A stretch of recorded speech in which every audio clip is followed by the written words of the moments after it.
Hello Lagos, hello Nigeria, hello Africa, hello world. Welcome to another exciting episode of your favorite podcast, Alive with Clemens. My name is Akiton Clement, as you all know, and it's good to see you guys again in a brand new year. Welcome to 2026 from Alive with Clemens. Today, the conversation continues. What are we talking about today? You will know who am I having the conversation with right here with me. I have Okpe Shobowale, aka General Catalyst, in the building with me in the studio to have this conversation.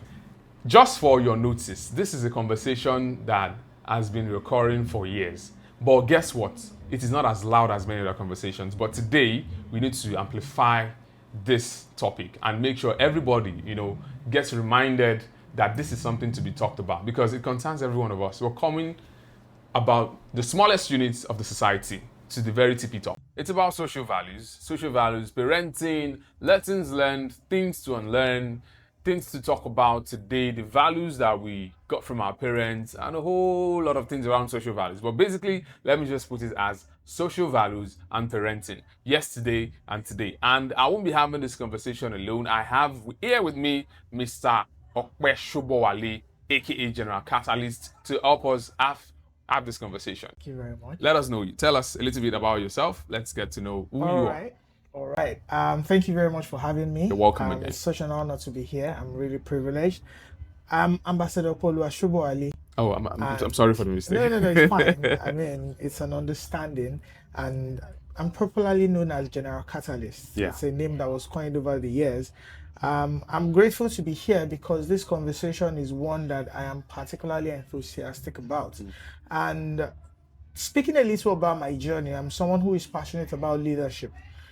Leadership and governance as it stands, and more importantly, the service aspect, because I believe that service is the panacea to everything that is going wrong as far as the society is concerned. People want the grandeur that comes with being a leader without wanting to actually serve the society that puts them in that capacity. It's not all about the fanfare, it's about the work you put in.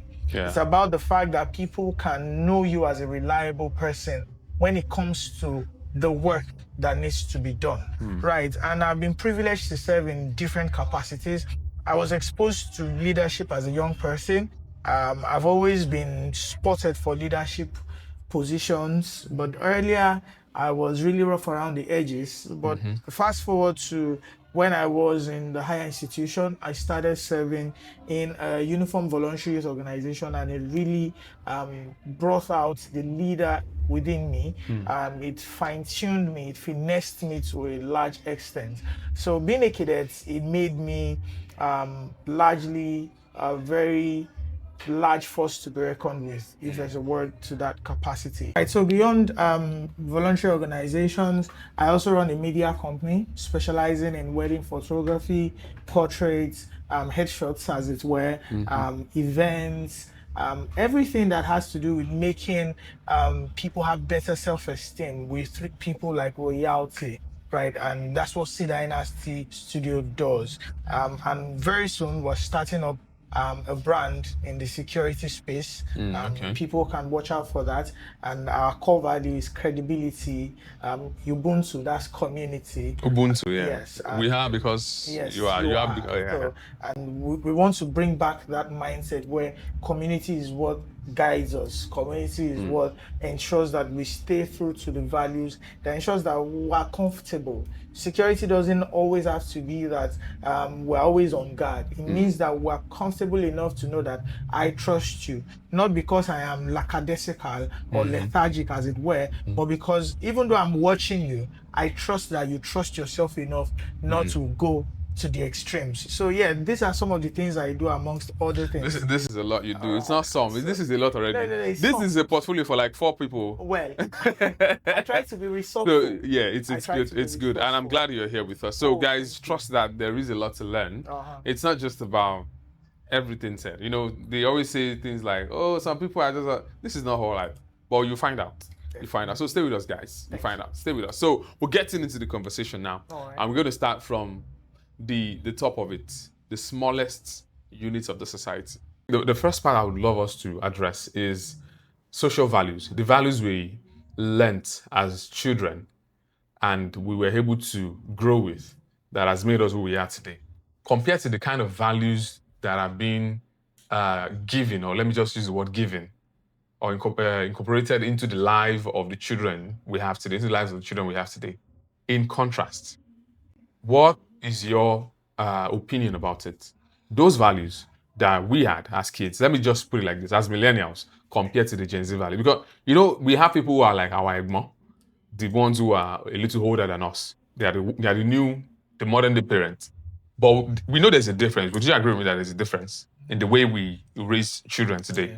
Now, compared to those times, how would you describe those values in contrast? All right. To me, it's a nuanced conversation. Okay. Nuanced in the sense that it's not a one-size-fits-all cap. Right. Yeah. And if I'm going to, I picked something you said, but it's slipping past me because I want to ensure that I stay on the topic. Okay. However, how we were raised is characterized mainly by integrity, contentment, a need to stay within the confines of moral jurisdiction to ensure that you do not smear the name or image of your family, yourself, and your immediate community. We're born at a time when there was a facing value. It was quietly fading out. The value where you could birth a child, but it takes the community to raise the child. Yes. Now, the proverb of then is now more effective now. That Bami no mommy or no lomo. Yeah, true. It's now more effective because Mati no mommy in the first place. At all. Right? Even teachers in school can't, discipline children in certain dimensions. Well, it's a good development. If you think that's why I said it's nuanced. Would you call it good now? Yes, it is. As per its efficiency and impact. It is. Okay. It's a nuanced conversation. It is because over time, they've learned within that system to address the unbecoming of children or young adults with another approach, which might seem effective if you look at it critically. But for it to be very effective, it's supposed to be a collective thing. That community factor ought to be in existence. But that community factor is first out of the picture. Now, there is the parents always reacting to every slight correction. So it's not making it effective. Okay. Right? Now, one of the reasons why I said it's effective is because take it from me that the younger generation would likely not have as much trauma as the generations before them. Now, it made us stronger, to be honest. But whether we like it or not, a lot of people in our generation are living with underlying trauma.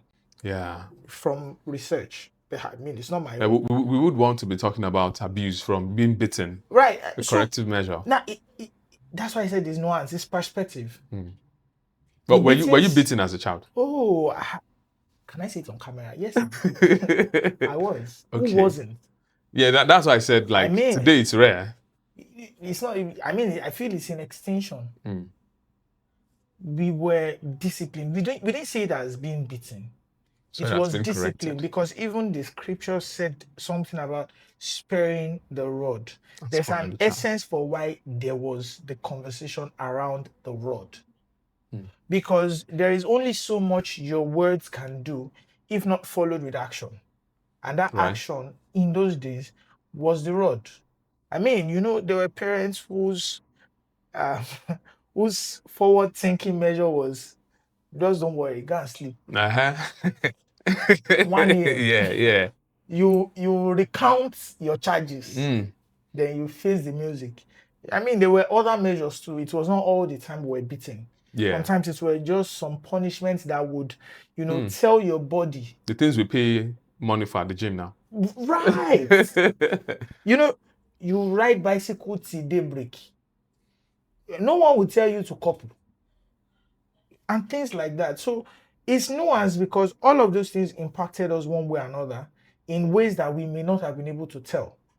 Because, we also grew up with the kind of upbringing where, by the darting of the eye, you should be able to tell what you are being told. Yeah, true. As Yoruba would say, one for you bias or Mhm. But to a large extent, it made a lot of people in quote unquote our generation become more inward, if there's a word like that. Like Yeah, they can't speak up for themselves in certain situations. yeah. Fear. Sometimes it could be strategy. I mean, you don't want to ruffle feathers because you have an end goal, but most of Yeah. the time it's beyond that. It's because we've been taught to, be Reserved. restricted to whatever. I Keep mean, quiet. but this generation, they've been taught to speak up. Speak. Yeah. And that's why, in this generation, it's hard for some cases to be swept under the carpet. Right. Right? Because Right. they will speak. Mm-hmm. They want to ask why. Yeah. You tell them, move this thing from here to here. Ask you why. They want to know Then why. my friends would tell you, I don't motor. Right. That's how my mom would say it. So you tell your folks back then that, where do I put this? And put it on my head. Exactly. Then you now go and put it on their head. And then you come back and tell us the news. Yeah. But in times like this, I mean, they ask you, where do I put this? You have to be careful to let them know. You have to put this there. Then when they ask you, why do I have to put it there? Okay, because when you position it there, it picks the sound appropriately. If they are more curious, you have to find a balance.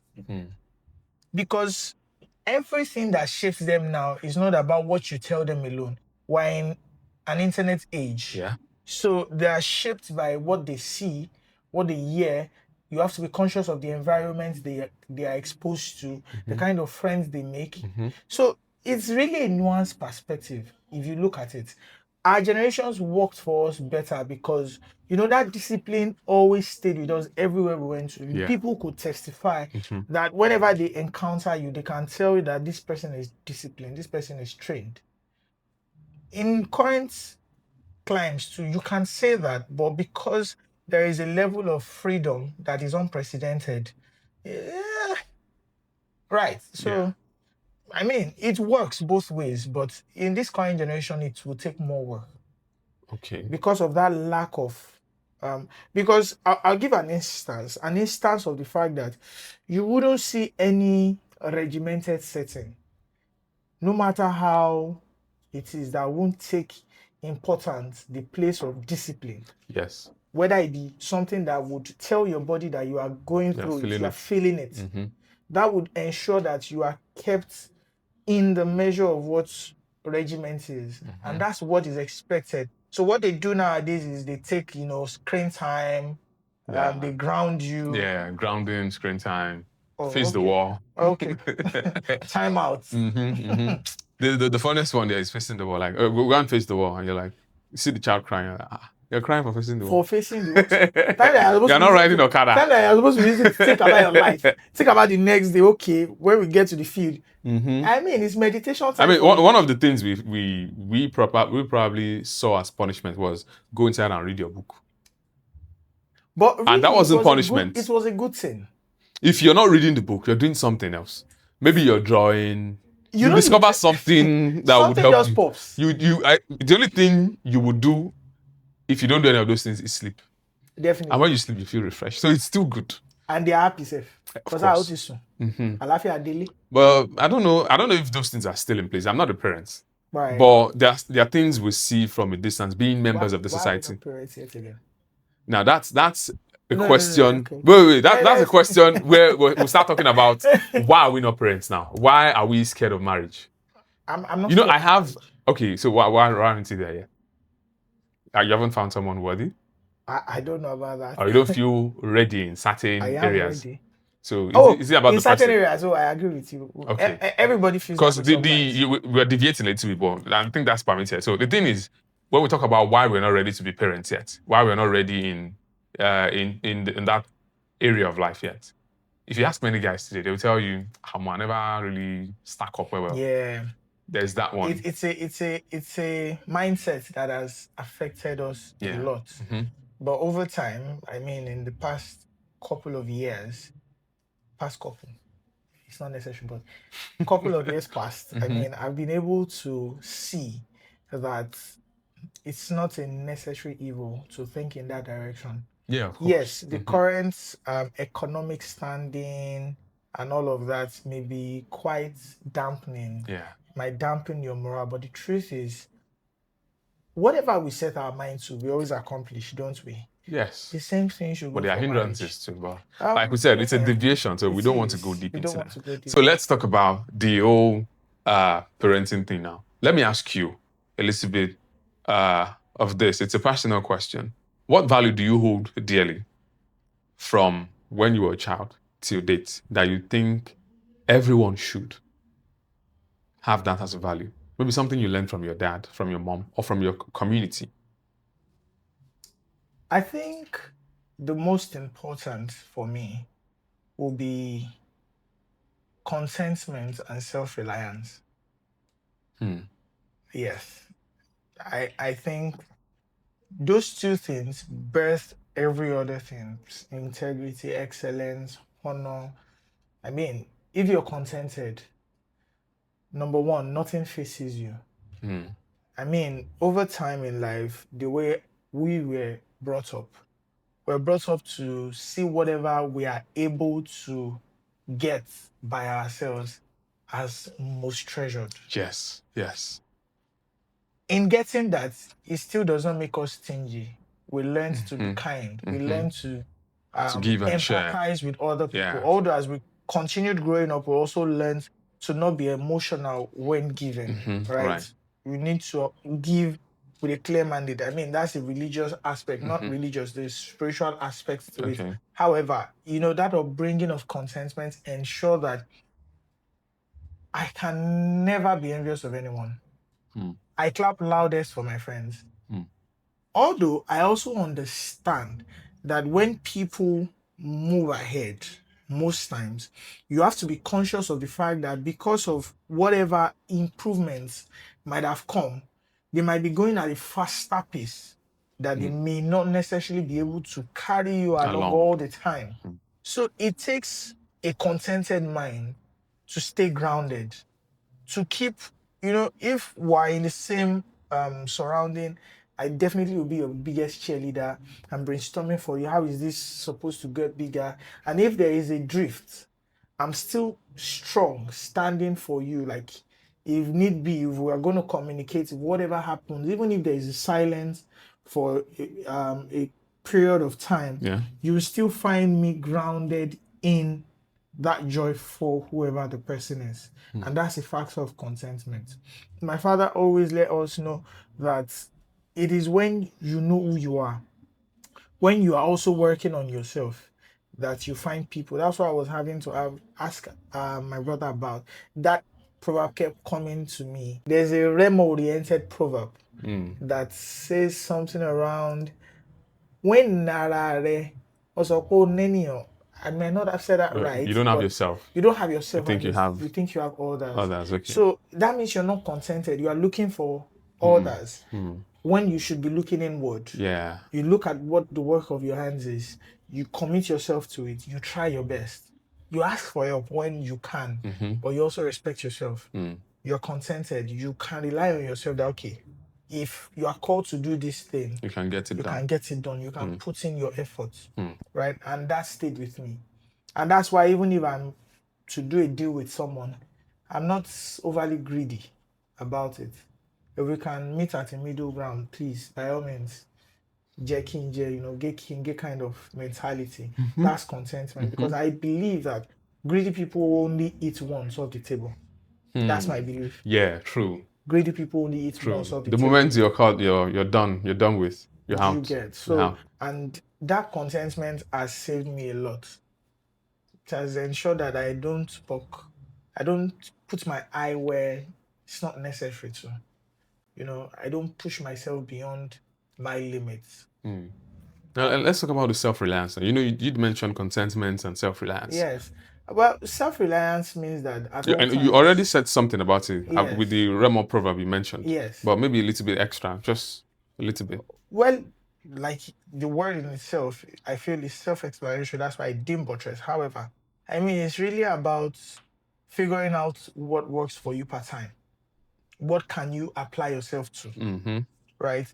And it's an evolving thing. That particular word is something that can guide you always, because you think about it. Okay, you see this thing that this person can do, you can take time to learn from the person or learn through another means. But once you learn and you apply yourself to it, you can, with stability, proffer it as value to other people and probably get paid.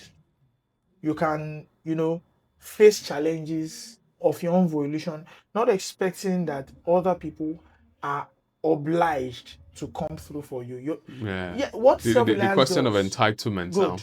That's what I was about to say. Like, it kills entitlement feeling. Hmm. I don't, if I had been entitled maybe a couple of times to very trusted allies who Yes. I may have Yes. felt, and people must have felt the same about me too. So Right. I mean, it's a balance. I So mean, feeling entitled can be wrong and it can also be right. it There are can certain be people you feel entitled to, and they won't see that as because of entitlement. your bond. Yeah, because they will know you deserve this. You Even get- without you saying or asking, they know you deserve this. And when it's your turn, you know they deserve it too. So, Right. yeah, it's clear. Circumstances could actually warrant that they're not able to come through for you. So, I mean, the first two values ensure that you are in check. Yeah. Because you're able to self-reflect. You're self-aware enough to know that, okay, one of the things I tell people is one of the things I do over time. I know people can take it for granted. People can angle themselves strategically around it. But one thing I do to not get offended at anybody in life is I'm self-aware to the point that I make excuses for you. Whether we have a close bond or we have a far bond. You could do something that in your mind was actually designed to hurt me. I look for an excuse in my mind to balance and even the scale. Now, this type of character is something common among our generation. Not to Yes. talk down on any generation now. Yes. It's just an observation. Yes. It's something common among our generations. Making Yes. excuses for people you care about. Yes. And talking about that, these values, this value we have, this value of contentment, self-reliance, and the fragment of it, which is making excuses for people you care about because you don't want to feel entitled. You don't want to judge. You want to believe they care about you. This, in some ways, has affected the relationship between men and women. You know, the second phase of this conversation would be in the values of, we're getting there now, in the values that our parents had, or the couples we grew up seeing. Mommy this and daddy this, brother this and auntie this, dating or getting married. The certain things we saw in our community and society at large when we were children. Now, it seems like the whole concept of dating and even marrying has become, I don't know whether to use the word difficult. It has become more challenging than it was then, based on what we saw. And we can't question what we saw and how we saw it because we were children, but we were able to see some things. And if you ask the younger generation today, would they have the same view as we had then? No, because what influences them now is different from what was influencing us then. Right.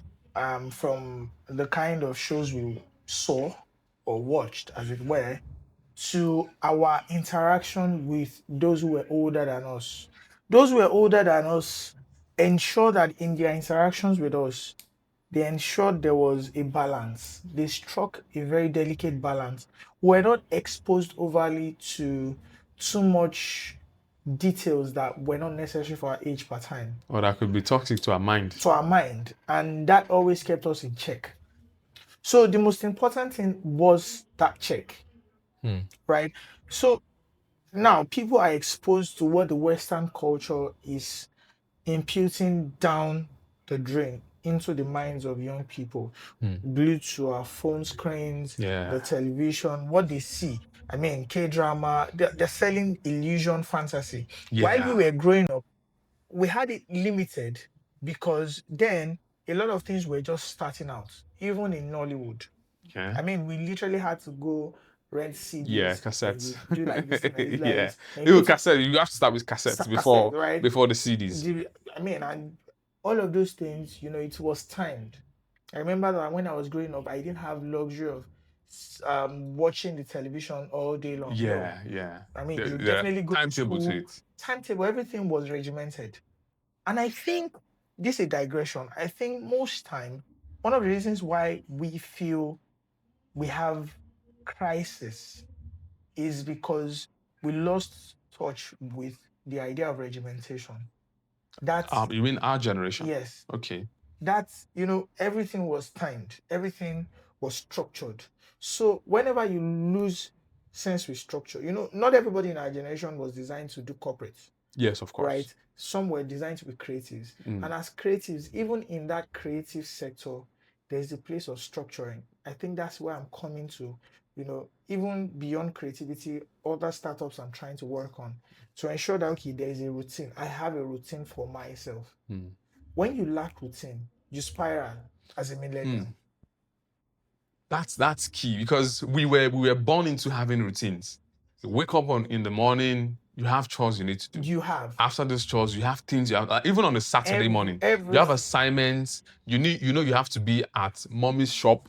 You stay there, help her out until evening. Evening, you have to maybe iron your clothes and prepare for church. We're very industrious, Aye, and aye, aye. it reflects in how we serve people now, Mm. as opposed to the current generation, because there is more relaxed hand in that direction with them, so they fear burnout easily. Yeah, They can question everything. of course. So I mean, you don't just want to put them to work. What's in it for them? Mm. We don't ask what's in it for us. Yeah. We just want to know, are we delivering value to you? Are we? And it worked on our minds so much that there is a thin line between how we are just ourselves and harboring disrespect from other people. It's something I'm still learning to work on, because if you're not careful as a millennial, you just accept anything that comes. Trust me, because like you said, let it making slide. excuses Do you understand? for people. We're not dumb. We're not stupid. Yeah, we know what's can right and what's read. wrong, Do you but we just understand? I don't want to be chaotic. I don't want to wala. Let me just.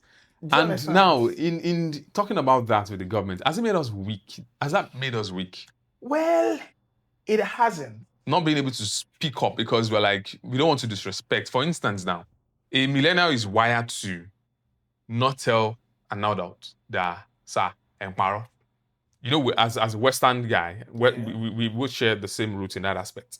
They will tell you one, even though we knew at that time. We had questions too. We were really curious at that time, but we couldn't ask those questions because when you ask, you were challenging the status quo, to put it. The moment you ask certain questions, even questions that are not even necessary per se. Like I remember when I was a child, I would ask my mom why she said I shouldn't stand in front of a mirror when it's raining. And there is no specific answer to that. I could ask her why I'm not supposed to throw my tooth as a child into the gutter. Why do I have to throw it on the roof? And she would tell me that's how I'm supposed to do it without any explanation. Growing up, did you now find any explanations to any of these things? It didn't make any sense. And when we asked questions then, the answer was, you don't ask questions. Just get it done. To the point that even asking the question was difficult. I think from asking if we are weak, we were raised being told to keep quiet. All right. So to the best of my knowledge, speaking for our parents and their generation, they raised us to the best of their abilities. They were also figuring life out. Yeah, true. Think about it this way. They had us in the age that we are now. Yeah. We are even shying away from Yeah, having right. kids. However, the truth was, they may or may not know those things, but not know the best way possible to break it down to us in a way that our mind could comprehend them, and with the level of our curiosity, not blabber about it around. Yeah. I'll give you an instance. These things have always been from time to time. Now, when they tell you that there is one forest that people cannot enter, what if it was a way of our forefathers conserving environments? Because then people... Or protecting resources. Now, they'll tell you that, this river, they don't fish there unless during one festival. The essence was to protect or conserve the fishes in that river. Maybe, or else. right? That's what I'm saying. Okay. So there are always explanations that can even out these things. that we can observe as we are evolving. Oh, your tooth fell off. Don't just throw it anywhere. You don't know who is who. In the likes of 2010, 2015, you just realize that one person just pick your tooth and go and meet somebody somewhere, and you know, if you're not a prayerful person, you don't know what it might have led to. So they too were exposed, or were being exposed to things as it was happening. Yeah. A whole lot was, They were trying to and take they caution. were at the beginning phase when internet age was about to take off. Yes. So it was all just way too fast for them. But now, rephrasing it as us being silent to the government, I'll say no. Yes and no, actually. Okay. All of my conversations will be positions as nuanced, because this conversation is a very nuanced one. Okay. But yes and no, because it's not that we are silent or we do not know how to speak. But the problem is, one, are we asking the right questions? Number two, what quarters are we directing the questions to? Everything answers to hierarchy. Yeah. When I joined service in church, I always made an error of wanting to go overboard to just report certain things that were in my mind to, and I mean, no, there's a structure. You report to this person who in turn takes all of the concerns. I report to this person who takes the concerns. That's hierarchy, that's structure. Okay. Why? Because the way you may present it to the highest of the hierarchy may not be honorable. That was, I mean, that's one of the things that I'm grateful for the house I'm planted in is teaching me, the principle of honor. Now, that's one of the challenges generation will have. They want to ask questions, but they're not honorable about it. You can have questions, but how are you presenting it? Yoruba will say, "Pẹ̀lẹ́ lako olabo." Not only pẹ̀lẹ́, everything has presentation. Yeah. That's why our parents will say, one for what, they understood balance. Yeah. There must be balance in everything, even in the cycle of life. Yeah. That's why when you cut a tree, you must plant another one. Yes. And that's why we are having that lack of balance, because they are just felling trees, they're not planting another. And the balance is tilting. So, okay, now we're talking about asking the government questions. Now, before you even tell me about you want to ask the government a question, I sit you down and I say, oh, that's beautiful. Sorry, where are you from again? Okay, I'm from Lagos State. What ward are you from? You tell me your ward. That's if you know your ward. Okay, who is your ward councillor? Do you know the job of your ward councillor? Who is your local government chairman and his cabinet members? Okay, the particular question you have in mind, are you very certain that it is not a question that needs to be directed to that helm of affairs? But you are sitting with the populace. Direct. I am not in any way absolving the umbrella leadership from whatever the populace is bringing. Yeah, we all are having challenges. Look at it now. We just had power outage, right? We could call on the Minister of Power and say, sir, why are we not having light generally? But then you sit back, you watch the news and you listen, and they tell you that, okay, these coal companies are having issues because there is debt from here, the gas is not supplied. You need to understand the schematics, then you know where the question is being directed to. And that's why I watch the people I follow. I look at how they are intellectually curating their questions together, especially on platforms like X. I watch it critically.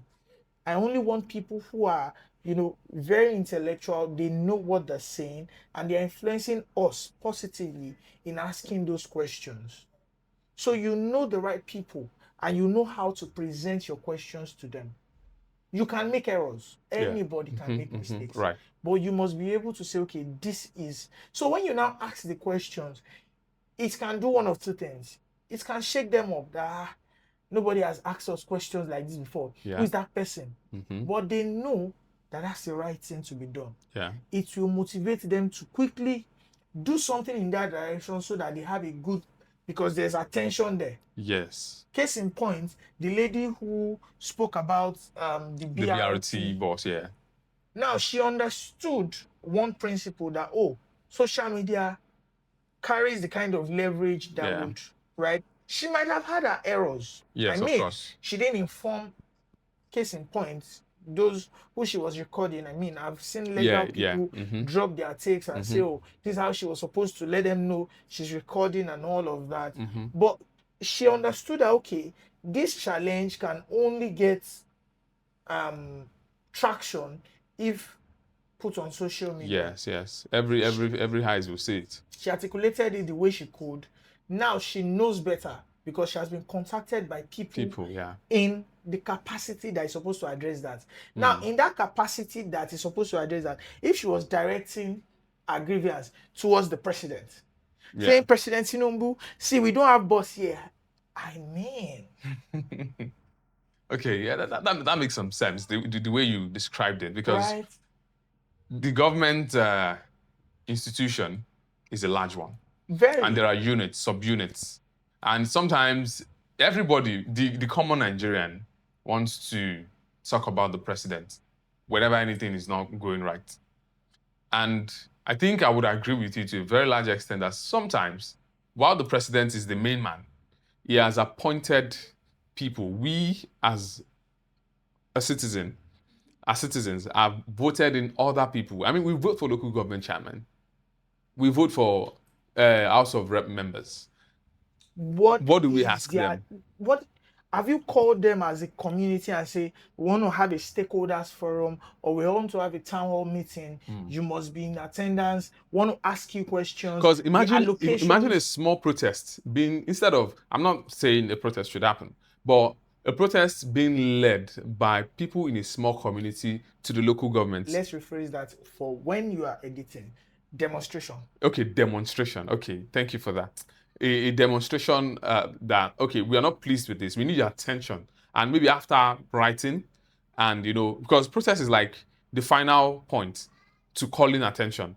It's not the first point. Because these days, people resort to, oh, let's protest. Sometimes you need to take certain steps. Then when the authority you're calling the attention don't budge, then it should be the final. Because protest is not limited to just between the people and the government. It's something that happens even in the office settings for private firms. So sometimes people do not know, and that is why these conversations need to be had for people to understand that there are certain ways to do things. We're talking about the values now, and the kind of values you have as a person will determine how you handle situation, whatever the situation may be.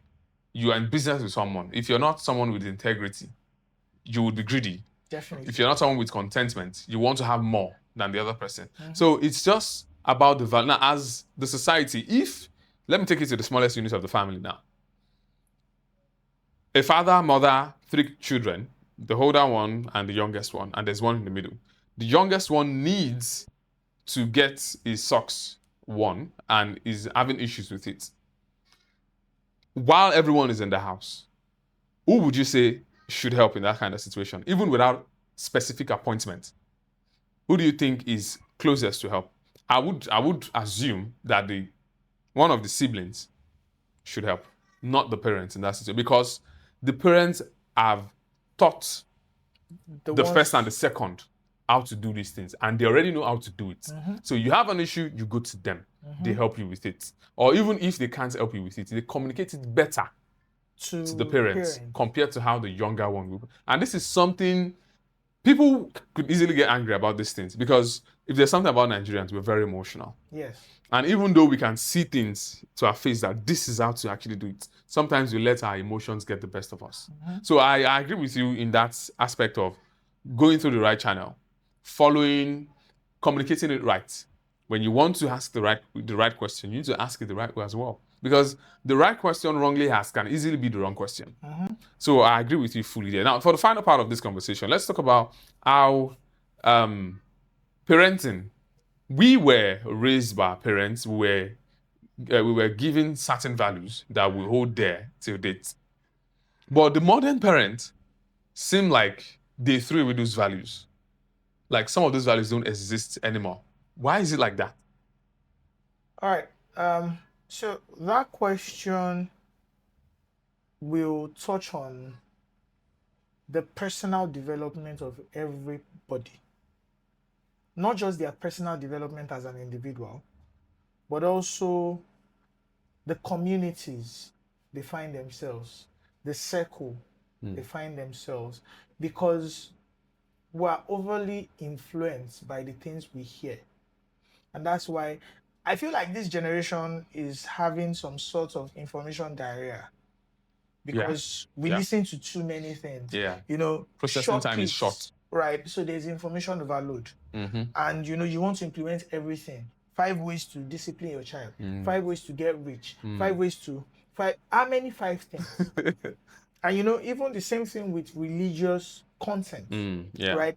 So, and all of these things, as good as they may seem, our generation, being the middle ground, started losing its footing somewhat and is in need of redemption. And that's why it is alarming for the generation coming behind. Case in study, the choice of partners would expose you to a whole lot. Why do you think people are not finding matches easily and having to check and recheck? Because they want to be sure that this person carries the kind of value that we were raised with.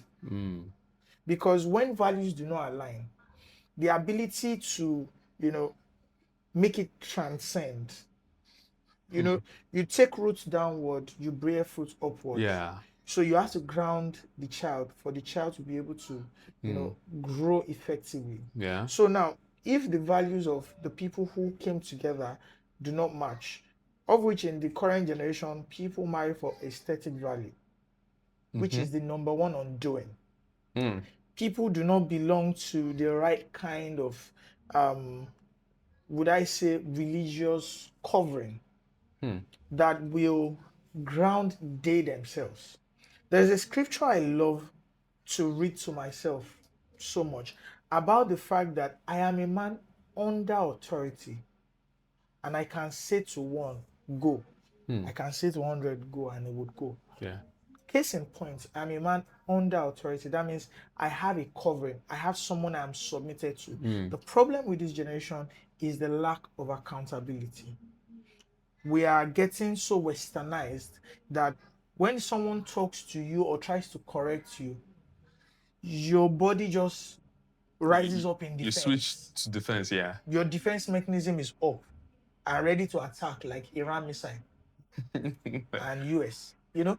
But the truth is, that is one of the things our fathers enjoyed.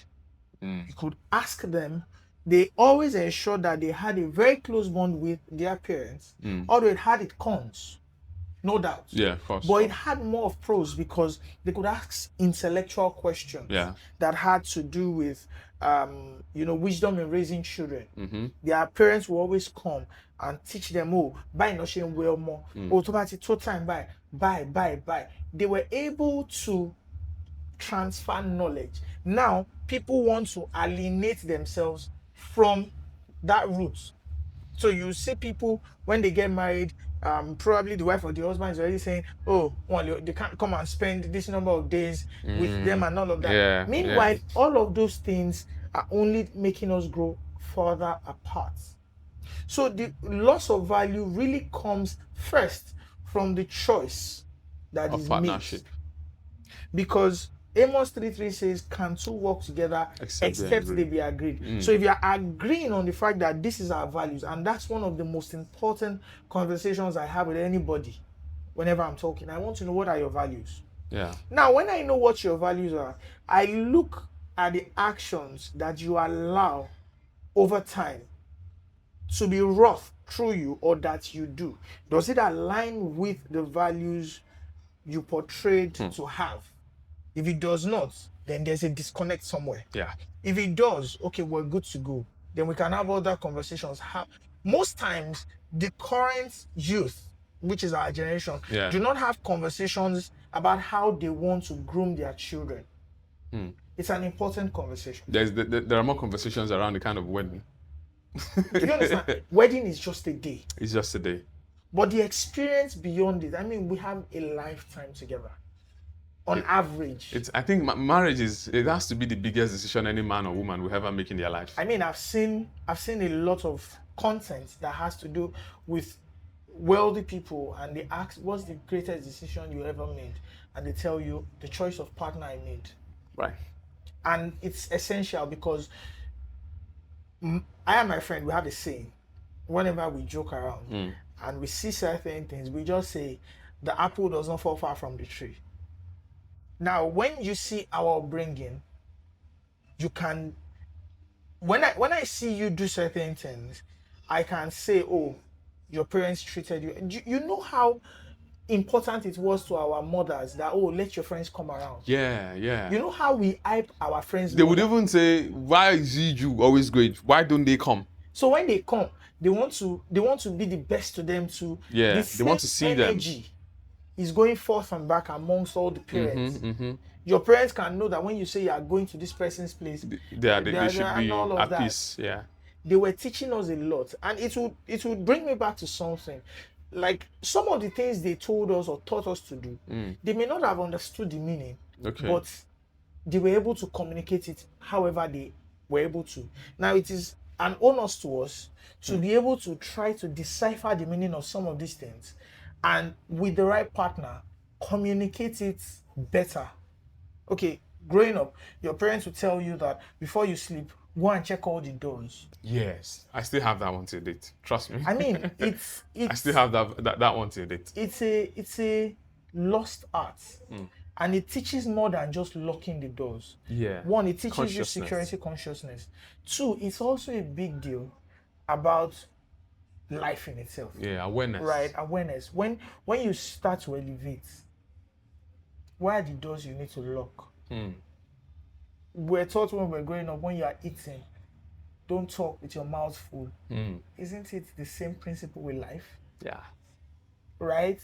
So a lot of those proverbs, they were able to just tell us. Yeah. And all of that. Well, it depends on the kind of issue. Yeah. Of course. So I feel like the most important thing that would help everybody with training up their children is first the choice of partner, having the right conversation around I thought of something this morning when I was having my devotion, and I said to myself that my grandchildren to be are praying for me and my choice of partner now. Yeah. Because whoever my choice of partner is determines them. Yes, of course.